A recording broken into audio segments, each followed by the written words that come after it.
अस्सलाम वालेकुम व्यूवर्स, उम्मीद है आप खैरियत से होंगे। ओबॉक्स गोल्ड का 11 मई का मार्केट रैपअप है ये। आज के मार्केट रैपअप में हम यूएस का कोर इन्फ्लेशन रेट और इन्फ्लेशन रेट डिस्कस करेंगे जो 5:30 बजे रिलीज़ होगा। और इसके साथ साथ हम रिस्क मैनेजमेंट पे थोड़ा सा बात करेंगे, इसलिए कि हमने फील किया है कि बहुत सारे ट्रेडर्स उनका टेक्निकल एंड फंडामेंटल नॉलेज अच्छा होता है, लेकिन वो risk management proper risk management ना करने की वजह से अक्सर जो है ट्रेड में लॉस करते हैं। इसके साथ साथ हम गोल्ड, ऑयल और पाउंड एंड यूरो का चार्ट एनालाइज करेंगे और देखेंगे कि आज टेक्निकल एनालिसिस के लिहाज से क्या पॉसिबल ट्रेड सेटअप्स हो सकती हैं। सबसे पहले ट्रेडर्स हम थोड़ा सा रिस्क मैनेजमेंट पे बात करना चाहेंगे। अक्सर हमें ट्रेडर्स जो हैं वो कॉल करते हैं और अपने स्ट्रैटेजीज़ को डिस्कस करते हैं हमारे साथ। उसमें उनको एनालाइज करने के बाद हमें ये अंदाज़ा होता है कि उनका टेक्निकल नॉलेज भी साउंड है, उनका फंडामेंटल नॉलेज भी साउंड है, लेकिन वो रिस्क मैनेजमेंट को फॉलो नहीं कर रहे, जिसकी वजह से वो लॉस करते हैं। होता यूँ है कि वो महीना हफ्ता वो अच्छा परफॉर्म करते हैं, लेकिन एक ट्रेड या दो ट्रेड्स उनकी गलत चली जाती हैं और उनकी वजह से उनको काफ़ी नुकसान हो जाता है, या जितना उन्होंने मेहनत की होती है वो सारा ज़ाया हो जाता है, या इवन एट सम केसेस उनका जो प्रिंसिपल अमाउंट है वो भी लिक्विडेट हो जाता है। तो रिस्क मैनेजमेंट में दो चीज़ें बहुत ज़्यादा इम्पॉर्टेंट हैं। एक को हम कहते हैं वॉल्यूम और बैलेंस का रेशो, एंड दूसरे को हम कहते हैं stop loss and take profit का रेशो। दोनों को आपको स्ट्रिक्टली फॉलो करना पड़ेगा डिसिप्लिन के साथ। अगर आप इसको फॉलो नहीं करते तो 3 महीने, 4 महीने, 5 महीने, 6 महीने, 1 हफ्ता, कोई भी टाइम आप अच्छा परफॉर्म करेंगे, लेकिन आपकी एक ट्रेड या कुछ गलतियों की वजह से आपको नुकसान उठाना पड़ेगा। अच्छा, तो इसमें सबसे पहले जो है बैलेंस और वॉल्यूम का रेशो। ठीक है, देखें, आपने हमेशा अपने बैलेंस के मुताबिक वॉल्यूम्स उठाने हैं। ठीक है, लेट सपोज मैं आपको एग्जांपल दे देता हूँ गोल्ड में। ठीक है, गोल्ड में अगर 1 आउंस $1800 का है, तो आप ये देखें कि इसका इस ईयर में या पिछले 2 साल में या पिछले 3 साल में क्या लो रह चुका है। लेट सपोज मैं आपको बता दूं कि पिछले 2-3 साल में इसका लो 1600 हो फॉर एग्जांपल। ठीक है, तो अब आप कैलकुलेट करेंगे 1800 से लेके 1600 में $200 का डिफरेंस है। ठीक है, अब आप जो भी वॉल्यूम उठाएंगे आपके बैलेंस में एटलीस्ट $400 होने चाहिए। ठीक है, अगर आपके पास $400 हैं तो आप उसमें इस एग्जाम्पल के मुताबिक 1 आउंस परचेज कर सकते हैं। ठीक है, इन केस आपका लॉस होता है, आपने गलत ट्रेड लगा दी, आप 1800 पे बाई कर देते हैं, तो वर्स्ट केस सिनारियो अगर वो 1600 तक भी चला जाता है तो आपका अकाउंट लिक्विडेट नहीं होगा। ठीक है, तो ये आपको बैलेंस और वॉल्यूम का रेशियो आपने देखना होता है। इसी तरह आप करेंसीज में भी आप पिप्स देखें, लोज देखें, फिर वॉल्यूम उठाते हुए ये कैलकुलेट करें कि जो पिछले 3 साल में, 2 साल में जो इसका लो रह चुका है, अगर खुदा न खास्ता प्राइसेस वहाँ तक जाती है और आप अपने ट्रेड को होल्ड करते हैं, तो कितना लॉस होगा और क्या आपके पास इतना बैलेंस है कि उस ट्रेड को आप होल्ड कर सकें। ठीक है, ये एक मेथड है या एक वे है रिस्क मैनेजमेंट करने। दूसरा मेथड जो है आप आइदर 2 इस्तेमाल कर सकते हैं। दूसरा जो है वो है स्टॉप लॉस और टेक प्रॉफिट का रेशो निकालना। नॉर्मली मार्केट में 1 to 3 का आ जाता है, हम भी इस पे बिलीव करते हैं कि आपका स्टॉप लॉस और टेक प्रॉफिट का रेशो 1 to 3 होने चाहिए। मतलब ये कि लेट सपोज आप गोल्ड को बाई कर रहे हैं 1800 पे और आपके पास सपोर्ट आ रहा है 1790 पे, 10 पॉइंट नीचे। ठीक है, और आप 1 आउंस बाई कर रहे हैं, तो आपका जो सपोर्ट है वो 1790 के नीचे आएगा। दैट मीन्स 12 पॉइंट आपके नीचे आएगा। ठीक है, अब आपका स्टॉप लॉस पहले आपका तयन हो गया है कि वो 12 पॉइंट नीचे आ रहा है, $12 नीचे आ रहा है। फिर आप नेक्स्ट स्टेप पे निकालेंगे अपना टेक प्रॉफिट। अगर आपका टेक प्रॉफिट 1:3 के मुताबिक 36 पॉइंट्स ऊपर आ रहा है तो आपका ये रिस्क मैनेजमेंट को पूरा करता है। लेकिन अगर ये $24, $20, $18 पे आ रहा है तो फिर ये रिस्क मैनेजमेंट को पूरा नहीं करा। क्यों? इसलिए कि स्टॉप लॉस की जो अमाउंट है और जो टेक प्रॉफिट की अमाउंट है वो उसमें 1 to 3 का फ़र्क नहीं है। मतलब $12 अगर आपका स्टॉप लॉस है तो टेक प्रॉफिट आपका 3 टाइम्स यानी $36 ऑलमोस्ट होना चाहिए। 35 भी हो सकता है, 40 भी हो सकता है, लेकिन रिस्क मैनेजमेंट के रूल्स के मुताबिक 1 to 3 पे होना चाहिए। बहुत ही अगर आपको कोई मौका नहीं मिल रहा तो आप 1:2 पे भी चल सकते हैं। मतलब $12 का आपका स्टॉप लॉस आ रहा है, आप $24 आपको अगर टेक प्रॉफिट नज़र आ रहा है तो तभी आप ट्रेड में जाएं। तो ये नाज़रीन हो गए हमारा शॉर्ट सा ब्रीफली हमने कोशिश की है कि आपको रिस्क मैनेजमेंट एक्सप्लेन करें। इसके लिहाज से अगर आपको कोई भी क्वेश्चन हो तो आप हमें कमेंट्स में भेजें, हम आपको रिप्लाई कर देंगे इसका।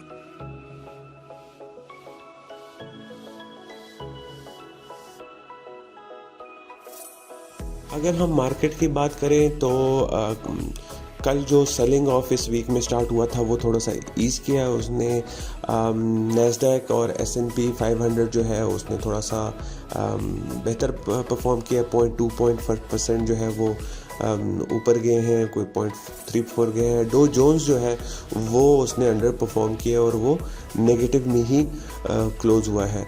मार्केट में सेलिंग थोड़ी सी थम गई है, लेकिन रिस्क एपेटाइट और सेंटिमेंट जो है वो अभी भी फ्रेजाइल है और मार्केट में कंसर्न्स हैं कि यूएस की इकोनॉमी रिसेशन की तरफ हेड कर रही है। सारी नज़रें आज जो है वो इन्फ्लेशन पे होंगी। इन्फ्लेशन के फिगर्स कैसे आते हैं उससे फिर हम नेक्स्ट अंदाज़ा लगा सकते हैं कि यूएस डॉलर का या यूएस इकोनॉमी का क्या फ्यूचर हो सकता है।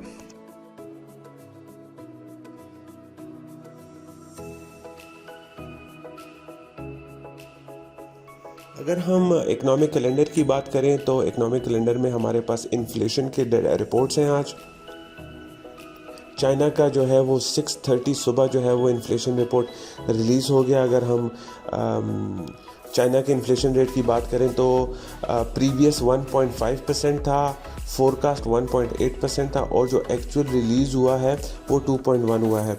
अब इसका मतलब ये है कि चाइना में इन्फ्लेशन रेट बढ़ा है ईयर ऑन ईयर, ठीक है, ये पिछले अप्रैल से इस अप्रैल के। और इन्फ्लेशन ऑन मंथ जो है वो प्रीवियस 0 था, फोरकास्ट 0.2% था और एक्चुअल जो है वो 0.4% है। तो मंथ ऑन मंथ में भी हम देख रहे हैं कि चाइना में इन्फ्लेशन जो है वो बड़ी है। अब इन्फ्लेशन का बढ़ना, जैसे कि मैंने आपको कल भी इसमें जिक्र किया था कि अगर ये 2 से 3% के दरमियान हो ईयर ऑन ईयर और ये मंथ ऑन मंथ जो है ये 0.5% के लगभग हो तो ये रीज़नेबल इन्फ्लेशन है, इसमें इतनी कंसर्न्स नहीं होती।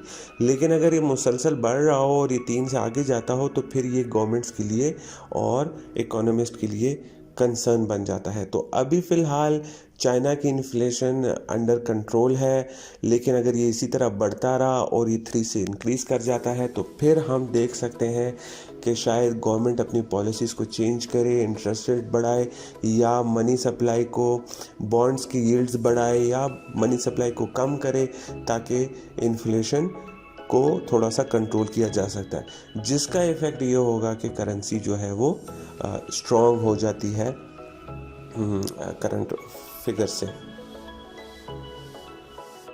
इसके अलावा जर्मनी का इन्फ्लेशन रेट तकरीबन सुबह 11 बजे रिलीज़ होगा। प्रीवियस 7.3 है, फोरकास्ट 7.4 है। देखेंगे कि हमारे पास करंट क्या वैल्यू आती है। जर्मनी की इन्फ्लेशन इसलिए इम्पॉर्टेंट है बिकॉज इसका जर्मनी की इकोनॉमी जो है वो यूरोपियन यूनियन की इकोनॉमी का एक अहम इकोनॉमी है। तो अगर इसमें इन्फ्लेशन बढ़ती है तो उसका इफ़ेक्ट यूरोपियन यूनियन की कंट्रीज़ पे भी होता है एंड वाइस वर्सा फिर यूरो पे इफ़ेक्ट करता है। यूएस में हमारे पास आज 5:30 बजे core inflation rate year on year and inflation rate year on year April. अच्छा, पहले तो मैं आपको एक्सप्लेन कर दूं कि कोर इन्फ्लेशन और इन्फ्लेशन रेट में क्या डिफरेंस है। कोर इन्फ्लेशन में जो आइटम्स के रेट्स देखे जाते हैं उसमें फूड आइटम्स नहीं होते, बिकॉज फूड आइटम्स जो है वो बहुत वॉलेटाइल होते हैं, ठीक है, खाने पीने की चीज़ें नहीं ऐड की जाती। और इन्फ्लेशन में फिर सारी चीज़ें जितनी भी कंज्यूमर प्रोडक्ट्स हैं उन सब चीज़ों को देखा जाता है, ठीक है, उनको कैलकुलेट किया जाता है। तो हमारे पास जो कोर इन्फ्लेशन है वो प्रीवियस 6.5 था और फोरकास्ट 6 है, ठीक है। एंड इन्फ्लेशन रेट जो है, सिंपल इन्फ्लेशन रेट जो है वो प्रीवियस 8.5 है और फोरकास्ट 8.1 है। अब डिफरेंस देख लें आप कि यहाँ पर इन्वेस्टर्स एंड ट्रेडर्स एंटिसिपेट कर रहे हैं कि जो इन्फ्लेशन है वो यूएस में थोड़ा सा नीचे आएगा, ठीक है। एंड ये अच्छी बात भी है बिकॉज 8% या 6% जो है ये बड़े हाई फिगर्स हैं। गवर्नमेंट एंड डेफिनेटली ट्राई करेगी कि इसको और भी कम करके 3% या 2% पे ले आए। वजह इसकी ये है, इसीलिए यूएस जो है बहुत पहले से ही उन्होंने अपने रेट हाइक्स शुरू कर दिए थे, इंटरेस्ट रेट बढ़ा दिए थे। इंटरेस्ट रेट सप्लाई को, मनी सप्लाई को इकोनॉमी में कंट्रोल करने के लिए बहुत अहम होता है और जिसका इफ़ेक्ट भी हम मार्केट में देख रहे हैं कि डॉलर जो है वो अक्रॉस द बोर्ड स्ट्रेंथन हुआ है। तो देखेंगे कि आज इसकी क्या रिजल्ट्स निकलते हैं, रिपोर्ट्स निकलते हैं। वी आर होपिंग कि इसी तरह इन्फ्लेशन जो है वो कम निकले अपनी प्रीवियस फिगर से, जो कि यूएस की इकोनॉमी को बेहतरी की तरफ देखा जा सकता है। अभी मार्केट में काफ़ी कंसर्न्स हैं कि यूएस की इकोनॉमी जो है वो ग्रो नहीं कर रही, बढ़ नहीं रही। एंड उसी की वजह से आपने देखा कि इस वीक में काफ़ी हमारे पास सेलिंग देखी है हमने इक्विटीज़ में। अगर हम कल का दिन देखें तो कल हमारे पास जो न्यूज़ आनी है वो है जापान में हमारे पास फॉरेन बॉन्ड इन्वेस्टमेंट है, इतना इम्पोर्टेंट नहीं है। ऑस्ट्रेलिया का building permits month on month final है। बिल्डिंग परमिट्स भी एक इम्पॉर्टेंट होते हैं इकोनॉमी के लिए, बिकॉज ये हमें बताते हैं कि कितने घर बन रहे हैं, कितने घरों और बिल्डिंगों को बनाने के परमिट्स इशू हुए गवर्नमेंट की तरफ से। फिर यूके का जीडीपी है, जीडीपी 11 बजे होगा। GDP is a good report, एक अच्छा टूल है जिससे आप ये देख सकते हैं कि इकोनॉमी में ग्रोथ है कि नहीं है। GDP basically is a gross domestic product, ठीक है, और इसमें ये बताया जाता है कि मुल्क के अंदर कितना नए प्रोडक्ट्स या सर्विसेज क्रिएट हुए। फिर उसके बाद 1 बजे हमारे पास चाइना में, फिर United states US continuing jobless claim 5:30 बजे। तो इंशाल्लाह कल की वीडियो में फिर हम ये जॉबलेस का डेटा डिस्कस करेंगे। इकोनॉमिक कैलेंडर में आज इतना ही है। जो भी हम होगा नेक्स्ट कल इंशाल्लाह हम इकोनॉमिक कैलेंडर को डिटेल से डिस्कस कर लेंगे कल की न्यूज़ के लिए।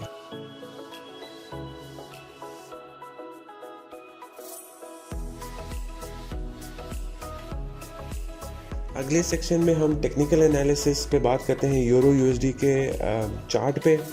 अच्छा व्यूअर्स, कल भी हमसे कुछ सवाल किए गए जिसमें कि पूछा गया कि हम टेक्निकल एनालिसिस में इंडिकेटर्स का इतना इस्तेमाल नहीं करें। तो आज हमने थोड़े से इंडिकेटर्स ऐड कर दिए हैं, लेकिन इशू ये है कि चूंकि मार्केट में फंडामेंटल फैक्टर्स इतने ज़्यादा प्ले कर रहे हैं कि टेक्निकल जो है वो फॉलो नहीं हो रहे प्रॉपरली। लेकिन फिर भी शॉर्टर ट्रेडर्स के लिए, जो शॉर्ट ट्रेडिंग करते हैं, उनके लिए टेक्निकल्स पे ट्रेड करना पॉसिबल है आजकल में। एंड इसीलिए हम कोशिश करेंगे कि थोड़ा सा डिटेल में टेक्निकल एनालिसिस करें यूरो यूएसडी की और बाकी कमोडिटीज़ एंड करेंसीज़ की, ताकि ट्रेडर्स के लिए थोड़ा सा पिक्चर क्लियर हो जाए।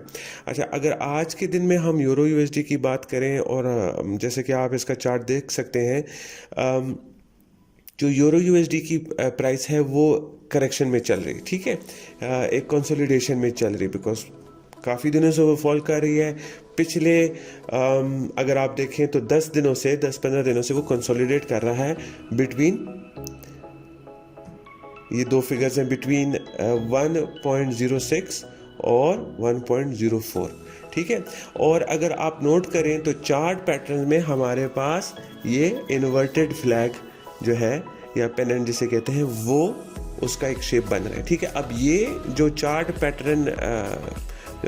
पैटर्न्स का जो ये शेप है, ये नॉर्मली कंटिन्यूटी को रिप्रेजेंट करता है कि जो पिछला ट्रेंड है वो कंटिन्यू होगा, ठीक है। तो अगर हम टेक्निकल एनालिसिस में चार्ट पैटर्न्स पे देखें तो वो हमें बता रहा है कि यूरो यूएसडी में जो उसका सेलिंग है वो कंटिन्यू होने के चांसेस हैं। तो बेसिकली इस यूरो यूएसडी में हम वॉच आउट करेंगे इस पेनेंट को, इसके अपर जो ये नेगेटिव ट्रेंड लाइन है और नीचे जो इसका ये पॉजिटिव सपोर्ट ट्रेंड लाइन है, इन दोनों को हम वॉच करेंगे, देखेंगे प्राइसेस किस साइड पे ब्रेकआउट करती हैं, और जब जिस साइड पे ब्रेकआउट करेंगी फिर हम उसी डायरेक्शन में ट्रेड करेंगे। फ़िलहाल के लिए आपके लिए बेहतरीन स्ट्रेटजी ये है कि इसको जो पॉजिटिव ट्रेंड लाइन है यहाँ पर बाई करें, और जो उसका नेगेटिव ट्रेंड लाइन है जब वहाँ तक पहुँचती है तो उसको क्लोज कर दें या वहाँ पर सेल करें, और फिर जब ये नीचे आती है अपने पॉजिटिव ट्रेंड लाइन पे तो वहाँ पर आप इसको क्लोज कर दें। स्टॉप लॉसेस इन दोनों लाइनों के बाहर रखें। इसके साथ साथ हमने मैकडी भी ऐड किया हुआ है। मैकडी हम इसलिए यूज़ करते हैं कि ये एक momentum and oscillator both indicator है, ठीक है। दोनों इसमें ऑप्शंस होती हैं। अच्छा इंडिकेटर है, आपको शॉर्टर टर्म पे अच्छे सिग्नल्स दे सकता है। तो मैकडी भी अगर आप देखें तो इसके जो हिस्टोग्राम बार्स हैं ये ज़ीरो लाइन से नीचे ट्रेड कर रहे हैं, और ये भी आपको बता रहा है कि मार्केट में इस वक्त सेलिंग प्रेशर ज़्यादा है। तो ये हो गया आपका यूरो यूएसडी। नेक्स्ट हमारे पास है यूरो यूएसडी, पाउंड यूएसडी में अगर आप देखें तो पाउंड यूएसडी भी यूरो यूएसडी की तरह काफ़ी नीचे आ चुका है। इसकी डेफिनेटली रीज़न डॉलर की स्ट्रेंथ है, एंड वो भी अभी कंसोलिडेट कर रहा है। उसको 3-4 दिन हो गए कंसोलिडेट किए हुए, उससे पहले भी कुछ दिन उसने कंसोलिडेट किया था जो आप यहाँ पर देख सकते हैं। फिर उसके बाद एक सेल ऑफ हुआ, ने अपने लोअर लेवल्स को ब्रेक किया और अब वो फिर कंसोलिडेशन में आ गया। तो इसके लोअर लेवल्स 1.227 और 1.2380, मतलब 100 पिप्स के दरमियान ये कंसोलिडेट कर रहा है। इसके भी आप दोनों लेवल्स को हम वॉच करेंगे। आइदर साइड पे जब ये ब्रेक करेगा तो आप ट्रेड कर सकते हैं।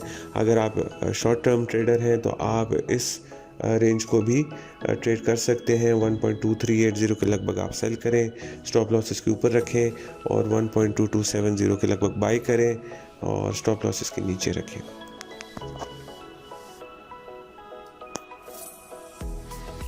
पाउंड के बाद हम डिस्कस करते हैं गोल्ड को। गोल्ड थोड़ा सा इंटरेस्टिंग है, बाकी करेंसी से हम खुद प्रेफर करते हैं गोल्ड को ट्रेड करना, इसलिए कि गोल्ड की प्राइसेस और टेक्निकल एनालिसिस ज़्यादा प्रेडिक्टेबल होती हैं करेंसी से। अगर आप देखें तो गोल्ड कल और परसों दोनों दिन उसने सेल ऑफ किया है। अब 1890 से शुरू होके नीचे आया 1831 पे। आज सुबह इसने लो किया 1831। अच्छा, अब यहाँ पर एक थोड़ा सा आपको मैं बता दूँ कि आज का जो लो इसने किया है वो कल का जो लो था उससे थोड़ा नीचे है, मतलब थोड़ा सा फ़र्क है। सो बेसिकली उसने लो को टच किया और फिर उसके बाद थोड़ा सा बाउंस बैक करके अब 38 पे आ गए, ठीक है। तो टेक्निकल एनालिसिस के मुताबिक इस ट्रेंड को ये कंटिन्यू करेगा, थोड़ा कंसोलिडेट आज करे मे बी, यस, और कल के दिन तो थर्सडेज एंड फ्राइडे को चांसेस हैं कि दोबारा अपना जो डाउन ट्रेंड है वो कंटिन्यू करें। अगर वो इसको होल्ड कर जाता है, 1831 को होल्ड कर जाता है, तो फिर पॉसिबल है कि ये 1850 और 1860 तक वापस चले जाए, जो कि इसके पिछले सपोर्ट्स थे वो अब रेजिस्टेंस में टर्न आउट हो जाएंगे। तो अगर आप आज का दिन ट्रेड करना चाहते हैं तो मैं रेकमेंड करूंगा कि आप रैलीज को सेल करें, कोशिश करें जितना ऊपर आप इसको सेल कर सकें बेहतर है। स्पेशली 1850 के एरिया में अगर सेल हो जाए तो बहुत बेहतर है। इसके अलावा अगर आप इसके मैकडी को देखें तो वो भी आपको स्ट्रॉन्ग एक डाउन ट्रेंड आपको शो कर रहा है, सेलिंग शो कर रहा है, मूविंग एवरेजेस से भी नीचे ट्रेड कर रहा है। तो अभी टेक्निकल एनालिसिस के मुताबिक ऐसा कोई रिवर्सल के साइन नहीं है जिनको हम काउंट कर सकें और कह सकें कि गोल्ड की जो डाउन ट्रेंड है वो रुक गया है या यहाँ पर रिवर्स हो जाएगा। गोल्ड के बाद हम चलते हैं क्रूड ऑयल की तरफ। क्रूड ऑयल में भी अगर हम देखें तो इस लो के बाद जो कि उसने बनाया है, मैं आपको एग्जैक्टली पॉइंट आउट कर देता हूँ। मार्च 15 के बाद अगर आप देखें तो प्राइसेस एक रेंज में है, ठीक है। उसके बाद उसने 115 पे हाई किया, फिर उसके बाद दोबारा अप्रैल में इसने 92 पे लो किया, फिर उसके बाद अगेन 18 अप्रैल को इसने 108 पे हाई किया, फिर उसके बाद एक हमारे पास शॉर्ट सा लो आया 94 पे और फिर 109 पे। तो बेसिकली कहने का मकसद ये है कि ऑयल जो है वो पिछले 1-2 महीने से कंसोलिडेट कर रहा है। लोअर लेवल्स उसके 92-93 डॉलर्स पर बैरल हैं और अपर लेवल जो है वो 110 पे है, ठीक है। आज के दिन क्या किया कि आज इसने अपने लो 97 से बाउंस किया है और 100 पे ट्रेड कर रहा है। अच्छा, कल भी बड़ा इंटरेस्टिंग डे था। कल भी इसने इसी तरह 97 से बाउंस किया और मोस्ट ऑफ द डे ये 100 से ऊपर ट्रेड कर रहा था, लेकिन जब यूएस सेशन ओपन हुआ तो उसमें ये गिरा है और दोबारा 97-98 पे इसने क्लोजिंग की है। आज का दिन दोबारा हमें इसको हम कंसिडर करेंगे कि आज का पूरा दिन ये 100 से ऊपर रहेगा और मे बी 101, 102 कहीं पे जाके ये दोबारा अपना डाउन ट्रेंड या रिवर्सल करेगा। अगर इसने 101 एंड 102 पे नहीं रुका तो फिर चांसेस हैं कि ये 106 या 107 पे जाके वहाँ से अपना ये रेंज का टॉप बना के रेंज को कंटिन्यू करे और नीचे आए, ठीक है। सो बेसिकली हम एंटिसिपेट कर रहे हैं कि ऑयल जो है इसी रेंज में रहेगा, 92, 93, 95 के से लेके 110 के दरमियान रहेगा, ठीक है। और इसी को ट्रेड करना चाहिए, ठीक है। तो अभी फ़िलहाल आप पोजीशन कर सकते हैं 101, 102 के तक भी आप सेलिंग को पोजीशन कर सकते हैं। अगर इसको ना होल्ड कर पाया तो 106 और 107 जो है वो भी अच्छी पोजीशन बनेगी ऑयल के लिए ट्रेड करने के लिए। ऑयल में इस वक्त ज़्यादा शॉर्ट ट्रेड करना या ज़्यादा लॉन्ग टर्म ट्रेड करना मुनासिब नहीं, इसलिए कि बहुत सारे फंडामेंटल फैक्टर्स चल रहे हैं। तो कोशिश करें कि मुनासिब टाइम हो, 3 घंटे 4 घंटे ट्रेड में जाने के बाद आप निकल जाएं तो बेहतर है। तो आज के लिए व्यूअर्स इतना ही। हमारे चैनल को सब्सक्राइब करें। कोई आपको क्वेश्चंस हो तो कमेंट्स में दें और नीचे दिए हुए नंबर पे कांटेक्ट करें। अगर आपने सेशंस लेने हो, ट्रेनिंग्स हमारी कंपनी प्रोवाइड करती है। अगर आप फ्री ऑफ कॉस्ट ट्रेनिंग है, अगर आप हम रिकमेंड करते हैं कि आप हमारे फ्री ऑफ कॉस्ट ट्रेनिंग्स ज़रूर लें।